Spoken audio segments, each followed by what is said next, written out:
할렐루야. 예수 그리스도 이름으로 하나님 말씀 증거하겠습니다. 우리 다 같이 하나님 말씀 요한계시록 9장 4절부터 11절까지 말씀을 다 같이 찾겠습니다. 하나님 말씀 요한계시록 9장 4절부터 11절까지 말씀을 저와 여러분이 한 절씩 교독하도록 하겠습니다. 9장 4절. 저희에게 이르시되 땅의 풀이나 푸른 것이나 각종 수목은 해하지 말고 오직 이마에 하나님의 인 맞지 아니한 사람들만 해하라 하시더라.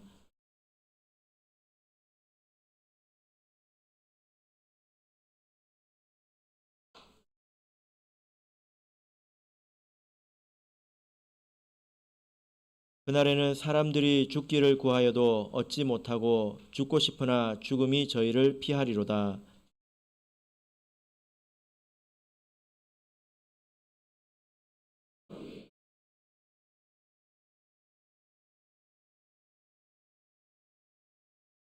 또 여자의 머리털 같은 머리털이 있고 그 이는 사자의 이 같으며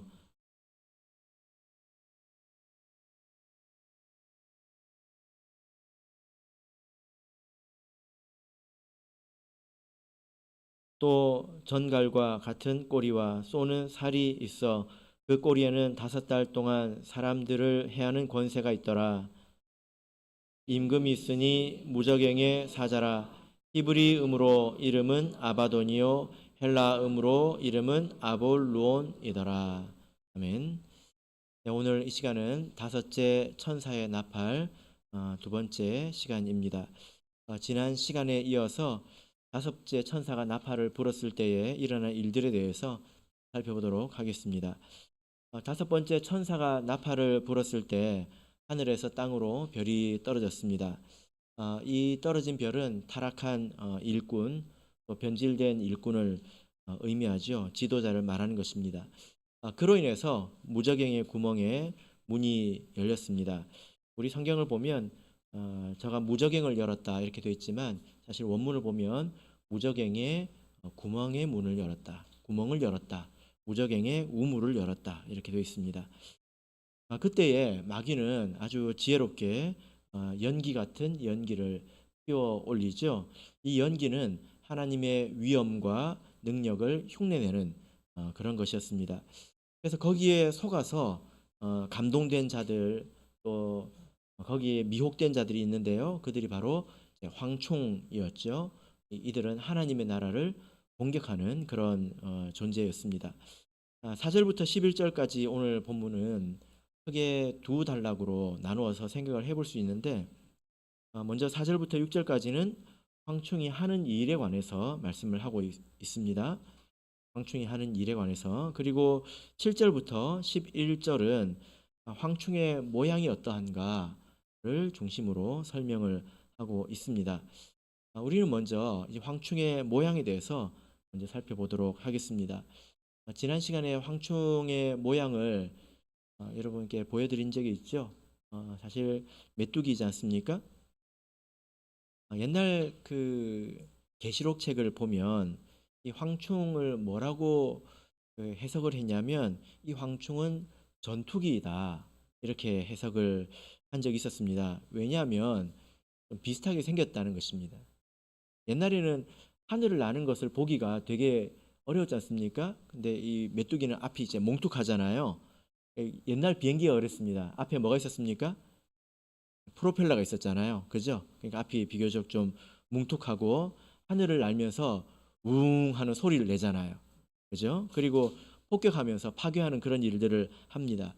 그래서 아마도 그런 그 외적인 모양을 보고 저것이 황충이구나 이렇게 생각을 하지 않았나 이렇게 여겨지는데요. 이런 방식으로 그 해석을 하는 것은 잘못되라는 걸 아시죠? 그죠? 예, 왜 그렇습니까? 지금은 전투기가 다 앞이 뾰족하게 생겼잖아요. 그죠? 예, 그것은 세상에 있는 것을 가지고 성경을 이해하려고 하는 것입니다. 자, 우리 그러면 7절부터 다시 한번 보겠습니다. 황충의 모습에 대해서 이렇게 묘사를 하고 있는데요.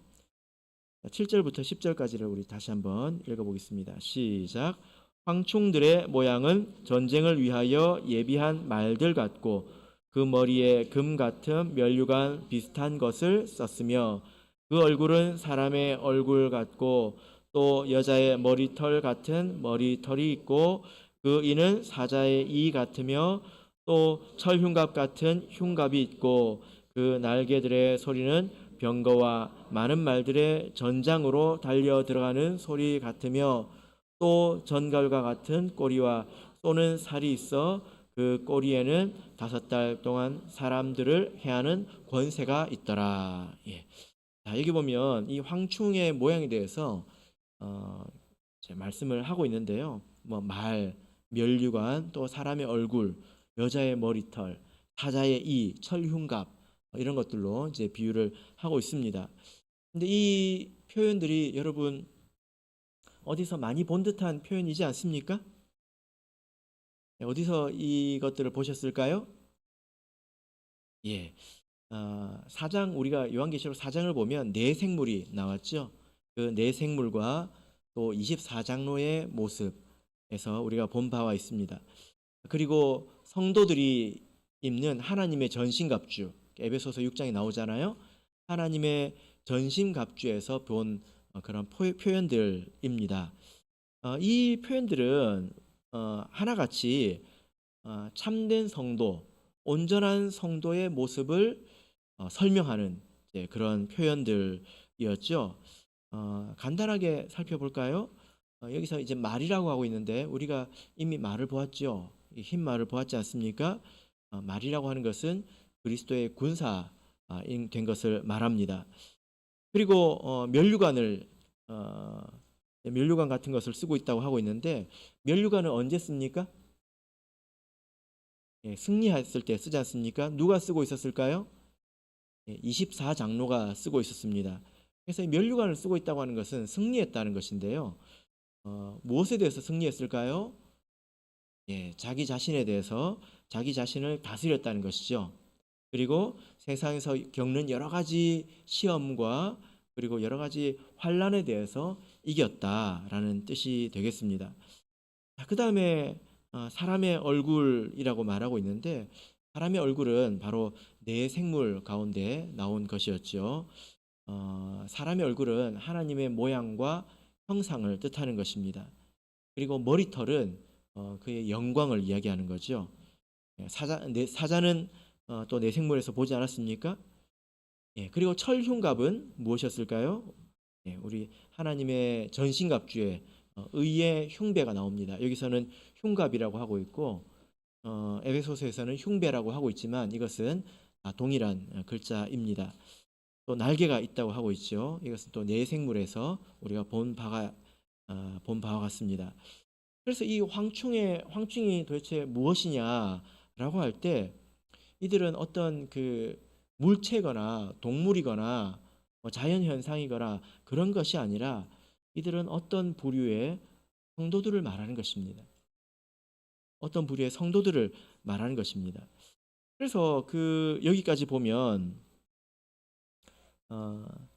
9절까지를 보시면 이들은 마치 온전한 성도인 것처럼 보입니다. 아주 대단한 성도인 것처럼 보이죠. 그런데 그들에게 이것만 있는 것이 아니라 또 좀 이상한 것들이 있습니다. 무엇이 있습니까? 전갈과 같은 꼬리, 또 쏘는 살이 있다. 이렇게 이야기를 하고 있습니다. 여러분 나중에 그 황충이 나타날 때 그 사람들이 메뚜기 같이 생긴 사람들이 아닙니다. 흉측하게 생긴 사람들이 아닙니다. 이 말씀을 여러분의 렌즈 삼아서 이렇게 봐야 황충을 구별할 수 있다는 거예요. 무엇인지. 그죠? 그래서 이 말씀을 우리가 잘 생각을 해봐야 되겠죠. 여기까지 보면 마치 이들은 대단히 훌륭한 성도처럼 보이지만 그들에게 이상한 점이 있다는 것입니다. 이들은 누구일까요? 사실 우리가 이미 답을 보았죠. 3절에서 본 것처럼 이들은 무저갱의 구멍이 열리고 거기에서 마귀가 피어올리는 연기 같은 연기, 하나님을 흉내낸 그런 연기 속에 감동된 자들이지 않습니까? 그죠? 예. 그래서 이 사람들은 사실은 마귀에게 속했다는 것입니다. 겉보기는 하나님에게 속한 것처럼 보이는데 사실은 마귀에게 속했다라는 거죠.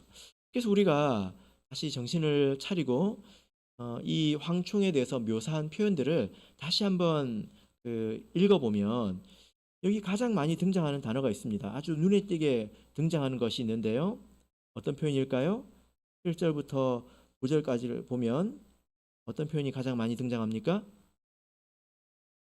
예, 무엇과 같고, 무엇과 같은, 비슷한, 뭐 이렇게 등장하죠. 그죠?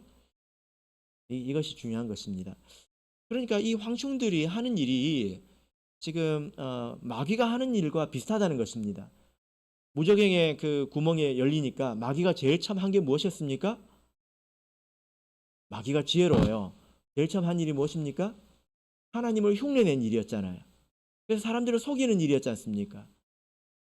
이들도 그러하다는 것입니다. 이들도 그러하다는 거예요. 그래서 여기 보면 그들이 전쟁을 위하여 예비한 말이 아니라 말 같다는 것입니다. 말이 아니라는 거죠. 말 같다는 것입니다. 그래서 이 사람들을 보면 분별력이 없는 사람들이 보기에는 이들은 마치 아주 용맹한 그리스도의 군사 같고 또 승리의 면류관을 쓰고 있는 것처럼 보인다는 것입니다.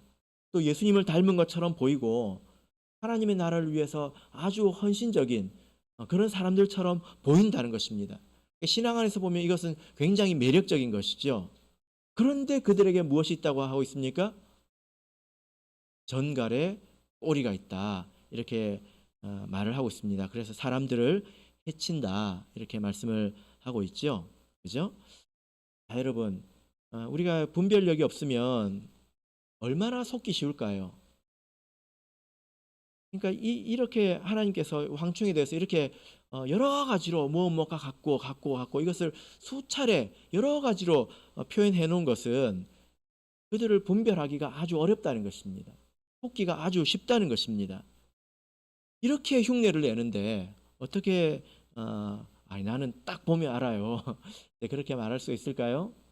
네, 우리가 그러려면 분별력을 많이 길러야 되겠죠. 우리가 내 생물과 같은 성도가 된다면 그들은 아마 속지 않을 것입니다. 왜 그렇죠?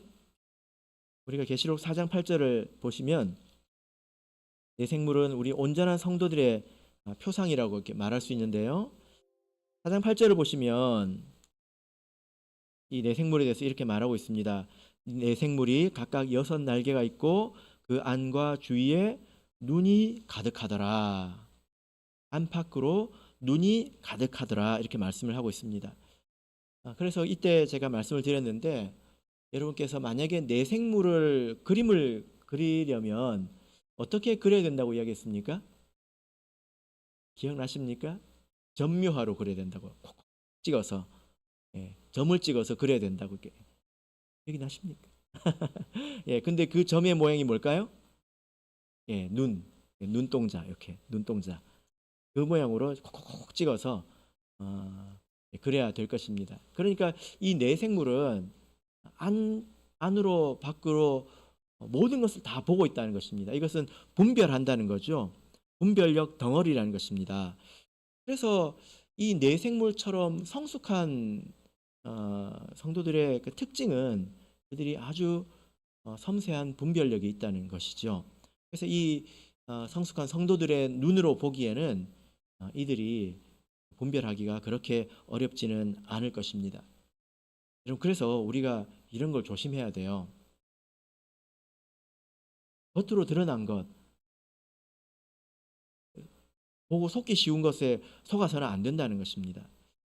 지금까지 우리 참예수교를 떠난 분들을 제가 직간접적으로 많이 만나보지 않았겠습니까?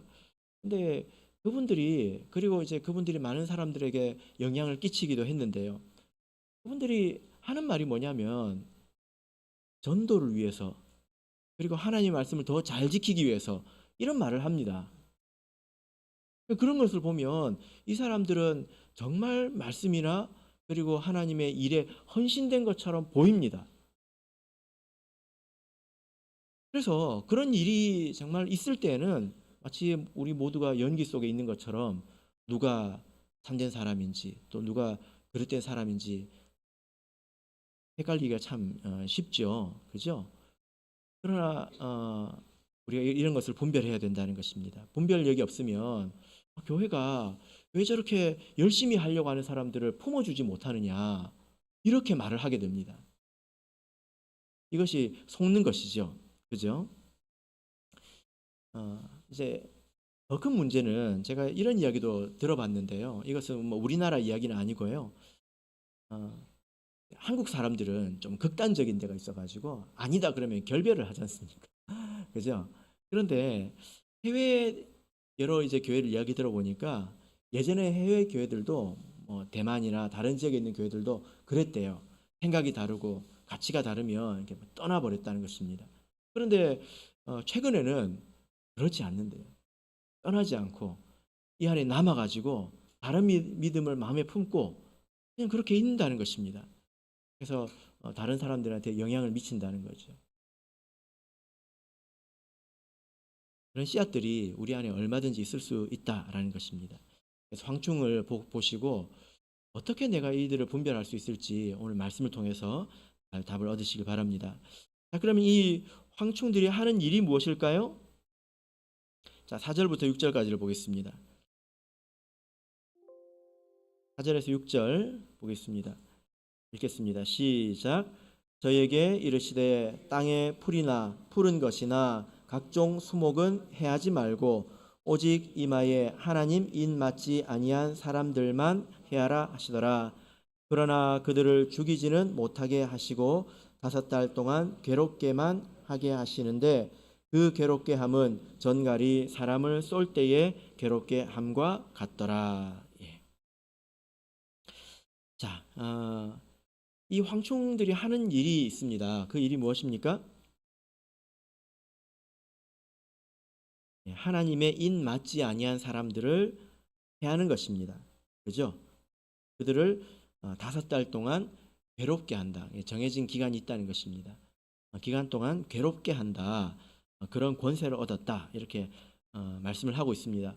그러면 여기서 어, 하나님의 인 맞지 아니한 사람들은 누구를 말하는 것일까요? 그 사람들이 이제 황충의 먹잇감이 되는데요. 하나님의 인을 맞는다고 하는 것은 성령을 받는 것을 말하지요. 이것은 7장에서 주로 이제 말씀을 드렸습니다. 자, 그렇게 보자면 황충은 어떤 사람들을 주로 노리게 됩니까? 예, 성령을 받지 못한 사람들이라는 의미가 되는 거지요. 그런데 사실 원문을 그대로 좀 번역을 해보자면 조금 다른 의미가 됩니다. 원문을 있는 그대로 번역을 해보자면요, 인 맞지 아니한 사람들 이렇게 되어 있지 않고 이마에 하나님의 인을 가지고 있지 않은 자라면 누구든지 이렇게 되어 있습니다. 차이가 좀 느껴지십니까? 인 맞지 않은 자 하고 하나님의 인을 가지고 있지 않는 자라면 누구든지. 좀 차이가 느껴지십니까?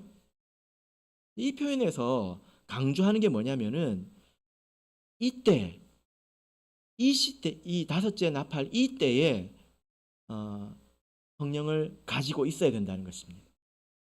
그런 뜻이 되겠습니다.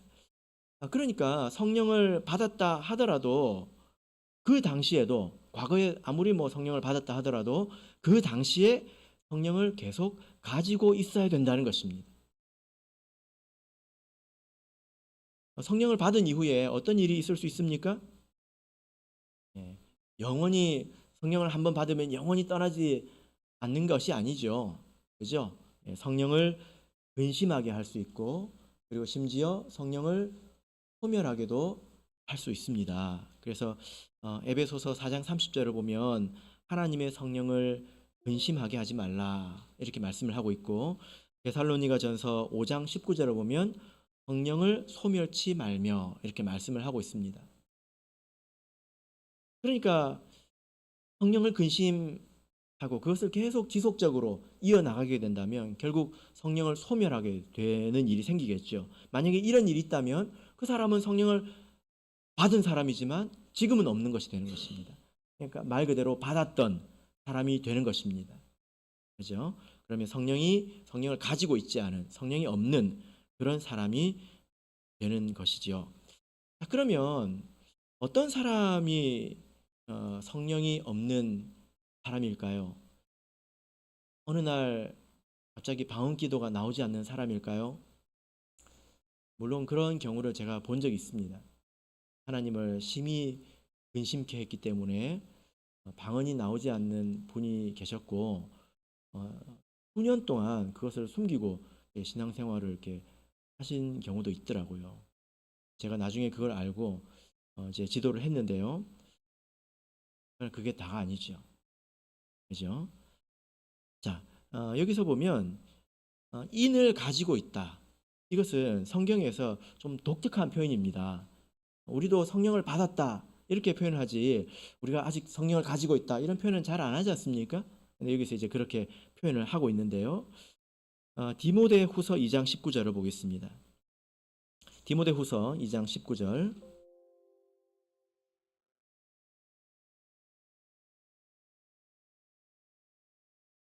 요즘에는 워낙 영적으로 혼란하고 착해서 겉모양만 봐서는 정말 판단하기 힘든 때가 되지 않았나 이런 생각도 듭니다. 디모데후서 2장 19절을 보겠습니다. 자, 우리 같이 읽겠습니다. 시작. 그러나 하나님의 견고한 터는 섰으니 인침이 있어 일렀으되 주께서 자기 백성을 아신다 하며 또 주의 이름을 부르는 자마다 불의에서 떠날지어다 하였느니라. 예. 자, 여러분 이 말씀을 읽어보시면 이해가 잘 되십니까? 예, 여기에 인침이 있어 이게 원문으로 보면 인을 가지고 있다 이런 표현이거든요. 예, 원문상으로 이렇게 동일한 표현인데 대본에 보면 잘 이해가 안 되죠. 저도 그러더라고요. 이것을 이렇게 풀어서 좀 설명을 해드리자면 하나님의 견고한 터가 서 있는데 인을 가진 채로 서 있다는 것입니다. 하나님의 견고한 터가 서 있는데 이 인을 가지고 서 있다. 가진 채로 서 있다. 이렇게 말씀을 하고 있습니다. 그럼 여기서 말하는 이 인이 무엇이냐? 뒤에 이제 두 가지를 말하고 있죠. 첫 번째는 주께서 자기 백성을 아신다. 그리고 또 주의 이름을 부르는 자마다 불의에서 떠날지어다. 라고 하는 이 두 가지가 바로 이 인이라는 것입니다. 그러니까 이 인을 가지고 있다고 하는 것은 주께서 아시고 그리고 불의에서 떠나 있다는 것입니다.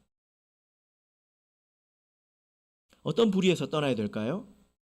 16절에서 18절을 보겠습니다. 앞뒤 맥락을 우리가 봐야 하는데요. 16절에서 18절 자 읽겠습니다. 시작. 망령되고 헛된 말을 버리라. 저희는 경건치 아니함에 점점 나아가나니 저희 말은 독한 창질의 썩어져 감과 같은데 그 중에 후메네오가 빌레도가 있느니라. 진리에 관하여는 저희가 그릇되었도다. 부활이 이미 지나갔다 하므로 어떤 사람들의 믿음을 무너뜨리느니라. 예. 자, 지금 어떤 그 사람들이 거짓된 것을 가르치고 있습니다. 이것은 잘못된 교리이죠. 잘못된 교리를 가르치고 있습니다. 그 교리가 무엇입니까? 부활이 이미 지나갔다는 것입니다. 부활이 이미 지나갔다는 거예요. 그러면 여러분 한번 생각해 보세요. 이미 부활할 사람 다 부활했다. 그런다면 지금 남아있는 사람들은 신앙생활 할 이유가 있습니까? 없습니까? 예? 서울 갈 사람이 버스 타고 출발했어요. 그럼 우리 서울 갈 수 있습니까? 그러면 계속 남아서 신앙생활하는 게 의미가 있습니까? 없죠. 그죠? 그래서 잘못된 교리는 사실 삶에 영향을 아주 심하게 미칩니다. 거짓된 가르침이 그냥 이론인 것 같지만 이것이 삶을 병들게 하고 거룩을 무너뜨립니다. 이런 말을 독한 창질, 이것은 암덩어리를 말하거든요. 이것이 암덩어리가 점점 퍼져나가서 결국 사람을 이렇게 죽게 만들지 않습니까? 이런 거짓에 미혹되고 그리고 그 교훈을 따라서 살아간다면 그것이 인이 없는 것이라는 겁니다. 그렇지 않고 불의에서 떠나 있는 것, 이런 불의에서 떠나 있는 것, 이것이 바로 인을 여전히 가지고 있는 것이라는 거죠. 잘 이해가 되시나요? 네. 다시 설명하기 너무 기니까 유튜브 가서 돌려보시기 한번 해보시기 바랍니다. 이 말씀을 우리가 곰곰이 잘 생각해 보면 다섯째 나팔의 때에 어떤 일이 있을지에 대해서 우리가 생각을 해볼 수가 있는데, 이때는 비진리가 힘을 얻습니다. 그리고 그 비진리에 힘입어서 사람들이 죄를 짓기에 용감해집니다. 그런 사람들이 신앙이 병들고 결국 성령을 소멸하게 되는 것입니다. 서로 그들이 성령을 받은 적이 있다 하더라도 지금은 없는 사람이 되는 것이죠. 여러분들 자신에 대해서 내가 아직도 성령이 있을까 너무 염려하지 마십시오. 이 말씀을 읽어보시면 어떤 상황인지 여러분께서 잘 이해하실 수가 있을 거라고 생각이 됩니다. 자, 우리 계시록으로 돌아가서 이 황충에 대해서 조금 더 살펴보면요, 이 비슷한 일이라는 것을 우리가 알 수 있습니다. 10절을 보겠습니다. 10절을 보면 황충이 무엇으로 공격하는지에 대해서 이제 말씀을 하고 있는데요. 10절을 우리 다시 한번 읽어보겠습니다. 시작. 또 전갈과 같은 꼬리와 쏘는 살이 있어 그 꼬리에는 5달 동안 사람들을 해하는 권세가 있더라. 예. 전갈과 같은 꼬리가 있다, 이렇게 말씀을 하고 있습니다.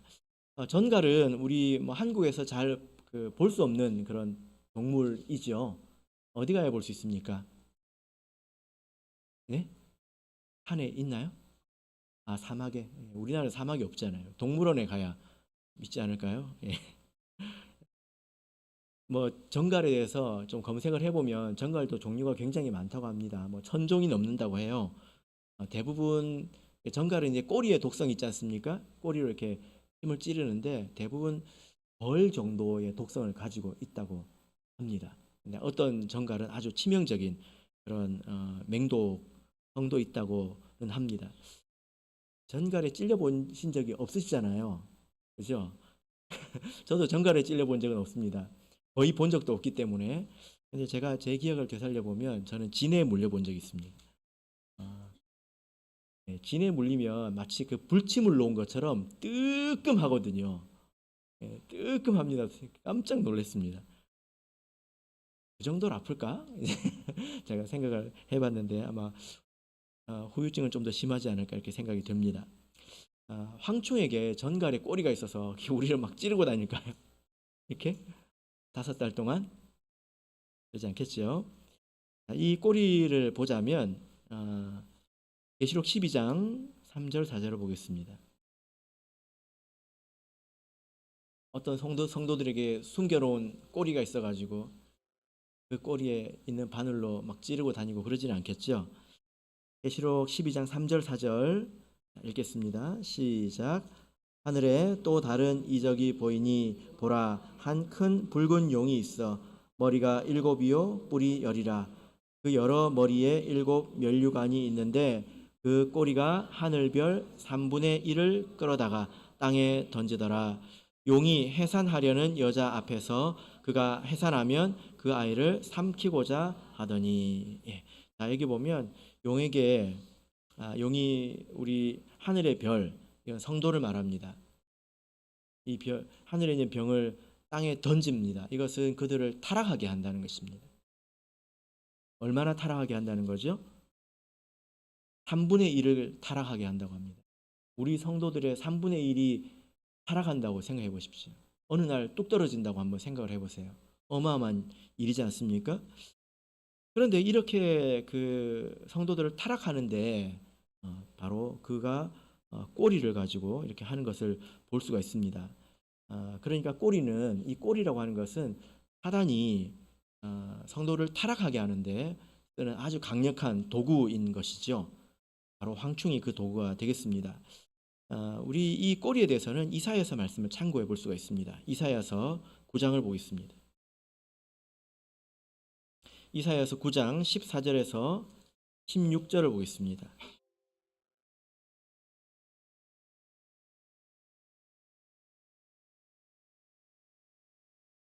이사야서 9장 14절에서 16절,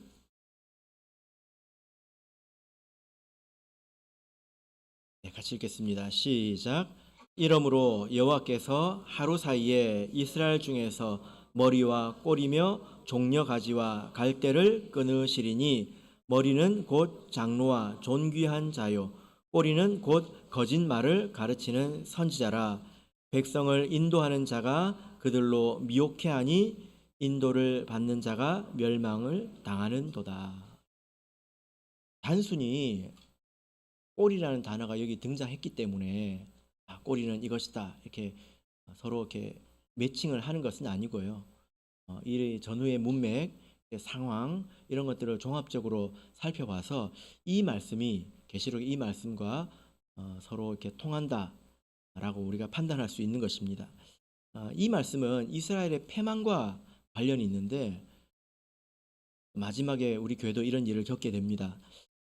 자, 여기서 보면 이 꼬리에 대해서 말씀을 하고 있는데 꼬리는 누구를 말합니까?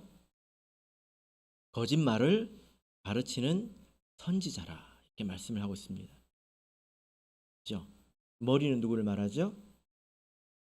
장로와 존귀한 자, 교회의 어른들, 그리고 존귀하다고 여김을 받는 자들, 이들을 말합니다. 그러니까 이런 그 머리와 꼬리가 이렇게 힘을 합치니까 굉장히 파괴적인 조합이 되는 것이죠. 만약에 여러분 이렇게 생각해 보시길 바랍니다. 교회에서 아주 존경받는 그런 이제 어른들과 그리고 여러분들 가르치는 그런 목자님이 서로 마음이 맞아서 서로 마음이 타락해 가지고 잘못된 것을 가르친다고 한번 생각해 보십시오. 그러면 아마도 많은 분들이 분별을 하시겠지요. 옳고 그른 것이 무엇인지 알기 때문에. 그러나 또 한편으로 많은 사람들이 속을 것입니다. 아주 큰 혼란이 벌어지겠죠. 그러면 그 안에 그로 인해서 얼마나 고통스러운 시간을 보내게 될까요? 그죠? 아주 영향력이 클 것입니다. 꼬리는 바로 거짓을 가르치는 사람들을 말합니다. 가르치는 자인데요. 거짓을 가르친다는 것입니다. 원래 그들의 직분은 가르치는 자입니다. 그런데 어느 날 거짓을 가르친다는 것입니다. 그래서 이 황충에는 꼬리가 있다는 것입니다. 그러니까 이 사람들은 사실 지도자를 말합니다. 거짓을 가르치는 자들을 말하죠. 아주 매력적으로 보입니다. 왜 그렇습니까? 그들에게는 무엇무엇과 같고 이런 것들이 있죠. 그죠? 그러나 속으로는 진리를 배반했다라는 것입니다. 여러분 그래서요. 일꾼이 아주 중요한 것을 볼 수가 있습니다. 화가 있으리라, 화가 있으리라, 화가 있으리라 3번 이야기했는데요. 이런 영적인 화의 첫 출발이 5번째 나팔 아닙니까? 근데 그 5번째 나팔의 시작이 무엇이었습니까? 하늘에 있는 별이 땅으로 떨어지는 것이었습니다. 일꾼이 타락한 것이었습니다.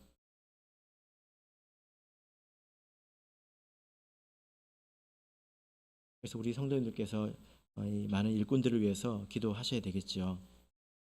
일꾼들도 마땅히 조심해야 합니다.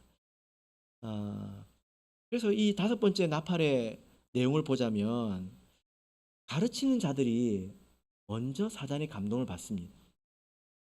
그리고 그들을 통해서 막연하게 신앙생활을 유지해온 자들이 속아 넘어가게 됩니다. 그동안에는 뜨뜻미지근하게 신앙생활을 해왔겠지만 이제는 아주 충성스러운 사단의 일꾼이 되겠지요. 그죠? 그래서 5번째 나팔은 요약하자면 황충의 때이다 요약을 해볼 수가 있습니다. 이것이 아까 디모데 후서 2장에서 읽었던 말씀과 이제 맥이 통한다는 것입니다. 그들도 후메네오와 알렉산더는 어떤 사람이었습니까?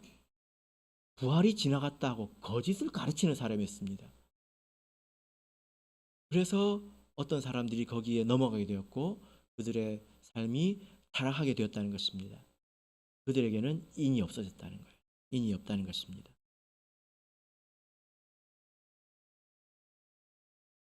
이 다섯 번째 나팔이 땅에 거하는 자들에 대해서 화라고 했습니다. 우리가 이것을 계속 붙들어야 된다고 했죠. 그죠? 갑자기 여러분 생각해 보십시오. 마귀, 무저갱에 갇혀있던 마귀에게 잔치가 열린 것 같습니다. 자기가 할 수 있는 것들을 이제 해볼 수 있게 됐습니다. 그래서 자기의 일꾼들, 황충들도 생기고 거기에 괴롭힘을 받는 사람도 생기고 그럼 마귀가 되게 기쁘지 않겠습니까? 그런데 왜 땅에 거하는 자들에 대한 재앙이라고 이야기하고 있을까요? 이런 것이 사실 일종의 심판입니다. 잘 생각해 보시기 바랍니다. 우리 신실한 성도들은 하나님께서 주시는 모든 기회에 그것을 하나님께서 주시는 것을 먹고 받고 함으로써 내 생물과 같은 성도로 변해갑니다. 나날이 변해갑니다. 하나님께서 그렇게 인도해 주시기 때문이지요. 그죠? 그래서 이 사람들이 나중에는 새 예루살렘의 구성원이 되는 것이고 그들의 모습이 마치 예수님처럼 변해가는 것입니다. 그런데 땅에 소망을 두는 자들은, 땅에 거하는 자들은 그런 기회를 다 놓쳐버렸다는 것입니다. 그런 기회를 다 놓쳐버리고 하나님이 주시는 것을 받지 않고 그 기회를 자기 육신의 기회로 삼았다는 것입니다. 그래서 그런 사람들이 이렇게 심판을 받게 되는 것입니다. 마귀에게 감동되고 그런 사람들에게 괴롭힘을 당하고 이런 것이 무엇입니까? 핍박을 받는 것은 여러분 사실 우리가 해를 입는 것이 아닙니다. 핍박을 당하면 우리가 더 거룩해지고 더 간절해집니다. 정말 저주는 무엇이냐면 우리가 변질되는 것이 저주입니다. 황충의 때는 변질의 때입니다. 그 변질이 되는 것이 그들이 힘을 얻는 것 같지만 사실은 심판이라는 것입니다. 여러분 그래서 우리가 지금 무엇을 해야 될까요? 말씀을 잘 배워서 황충을 분별할 수 있어야 되겠죠. 그리고 마귀의 연기에 감동되지 않는 그런 사람이 되어야 될 것입니다. 지금 우리가 바로 그 일을 해야 될 때입니다. 바라옵기는 이 다섯 번째 나팔의 때를 무사히 견디시는 저와 여러분이 되시기를 진심으로 바랍니다.